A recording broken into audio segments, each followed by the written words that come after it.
Hello friends, मैं आप सभी का आपके अपने चैनल लेट्स आसान में स्वागत करता हूं। यह एक एजुकेशन चैनल है। इस चैनल पर हम लोग क्लास 10 सब्जेक्ट मैथ को CBSE board and UP board में पढ़ेंगे। जैसा कि हम लोग जानते हैं कि सब्जेक्ट मैथ का क्लास 10th का फर्स्ट चैप्टर रियल नंबर यानी वास्तविक संख्याएं हैं, जो नंबर सिस्टम या संख्या पद्धति के अंतर्गत आता है। तो सबसे पहले हम लोगों को संख्याओं के बारे में जानना अति आवश्यक है। तो हम लोग देखते हैं। तो पहला हमारा सबसे पहले क्या आता है, डिजिट यानी अंक। तो टोटल डिजिट यानी कुल अंक होते हैं 10, जो होते हैं 0 1 2 3 4 5 6 7 8 9। इन्हीं 10 अंकों का प्रयोग करके हम बड़ी से बड़ी संख्या और छोटी छोटी संख्या का हम निर्माण करते हैं। नेक्स्ट हमारा आता है नेचुरल नंबर यानी प्राकृतिक संख्याएं। नेचुरल नंबर यानी प्राकृतिक संख्याओं को हम कैपिटल एन या स्मॉल एन से प्रदर्शित कर सकते हैं। नेचुरल नंबर की परिभाषा होती है, गिनती की संख्याओं को नेचुरल नंबर या प्राकृतिक संख्या कहते हैं। एग्जाम्पल 1 2 3 4 5 6 7 इस तरह से अनंत तक अब बढ़ते रहेंगे। तो हम कह सकते हैं किसी भी व्यक्ति या किसी भी वस्तु को गिनने के लिए हम जिन नंबरों का प्रयोग करते हैं उसे हम नेचुरल नंबर कहते हैं। नेक्स्ट हमारा है होल नंबर यानी पूर्ण संख्याएं, जिसे हम डब्लू से प्रदर्शित करते हैं। प्राकृतिक संख्याओं में यदि हम जीरो को शामिल कर लिया जाए तो उसे ही होल नंबर या पूर्ण संख्याएं कहते हैं। एग्जाम्पल 0 1 2 3 4 5 6 7 यानी अनंत तक।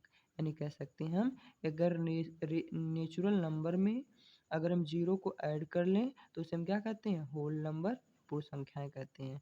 नेक्स्ट हमारा है इंटीजर नंबर्स यानी पूर्णांक संख्याएं, जिसे हम आई से प्रदर्शित कर सकते हैं। तो हमारा इंटीजर क्या क्या होते हैं देख लेते हैं। एक हमारा होता है पॉजिटिव इंटीजर, दूसरा निगेटिव इंटीजर और तीसरा हमारा क्या होता है शून्य यानी कि जीरोस। तो हम कह सकते हैं जीरो के दाएं यानी राइट साइड सभी दूरियां या सभी संख्याएं क्या होती हैं, पॉजिटिव यानी धनात्मक पूर्णांक होते हैं। और शून्य के बाएं यानी लेफ्ट साइड सभी संख्याएं या दूरियां क्या होती हैं, हमारी ऋणात्मक पूर्णांक में। तो हम कह सकते हैं यदि शून्य यानी जीरो के दाएं तरफ बढ़ने पर संख्याओं के मान में वृद्धि होती है, यदि शून्य के बाएं तरफ बढ़ने पर संख्याओं के मान में कमी होती है। थोड़ा हमें नोट देख लेते हैं। देखिए क्या लिखा गया है, जीरो का मल्टीप्लाई अगर हम जीरो में करते हैं संख्याएं क्या होती हैं, जो हमारा आंसर आएगा अपरिभाषित होगा। अगर हम जीरो को डिवाइड करेंगे जीरो से तो भी क्या आएगा, अपरिभाषित, जिसे हम कहते हैं अनडिफाइंड। नेक्स्ट हमारा है इवन नंबर यानी सम संख्याएं। वे संख्याएं जो दो से कटे या डिवाइड हो उसे ही सम संख्या या इवन नंबर कहते हैं। जैसे एग्जाम्पल 2 4 6 8 10 12 14 ETC। यानी हम कह सकते हैं वे संख्याएं जो दो से पूरी पूरी तरह कट जाए उसे हम सम संख्या या इवन नंबर कहते हैं। नेक्स्ट हमारा है ओड नंबर यानी विषम संख्याएं। तो हम कह सकते हैं वे संख्याएं जो दो से ना कटे उसे ही हम विषम संख्या ओड नंबर कहते हैं। जैसा कि हम कह सकते हैं वे संख्याएं जो दो से पूरी पूरी तरह ना कटे उसे हम ओड नंबर कहते हैं। जैसे एग्जाम्पल लेकर हम देखते हैं कि 1 3 5 7 9 11 13 ETC, ये सब क्या है, ओड नंबर है। नेक्स्ट हमारा आता है भाज्य संख्या यानी कंपोजिट नंबर।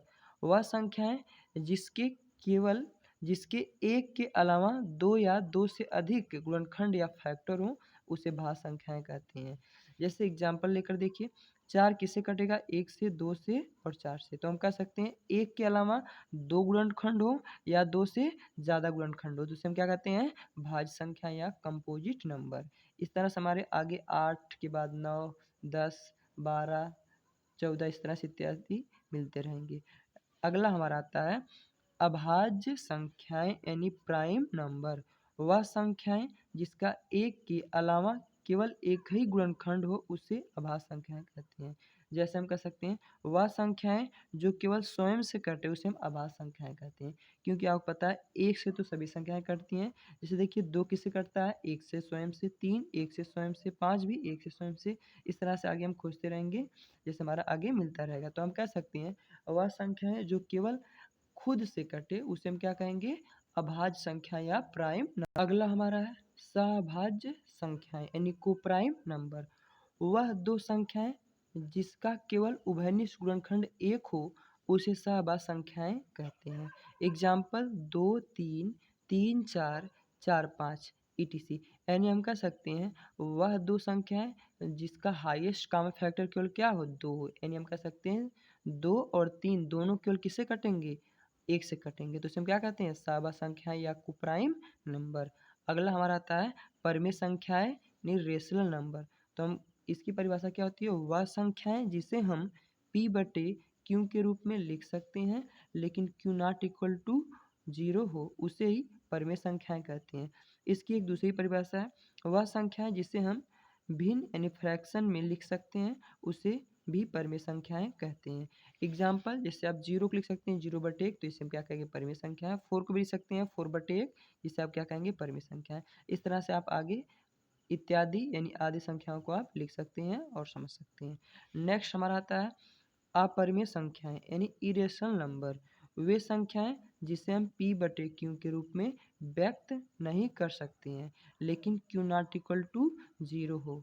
इसकी दूसरी परिभाषा क्या हो सकती है, वे संख्याएं जिसे हम भिन्न यानी फ्रैक्शन में नहीं लिख सकते हैं उसे अपरिमेय संख्याएं कहते हैं। जैसे कड़ी में 2, कड़ी में 3, कड़ी में 5, कड़ी में 6, कड़ी में 7, इस तरह से हम ETC यानी इत्यादि आगे हम खोजते रहेंगे। तो अगली चीज़ें हम लोग अगले वीडियो में पढ़ते हैं।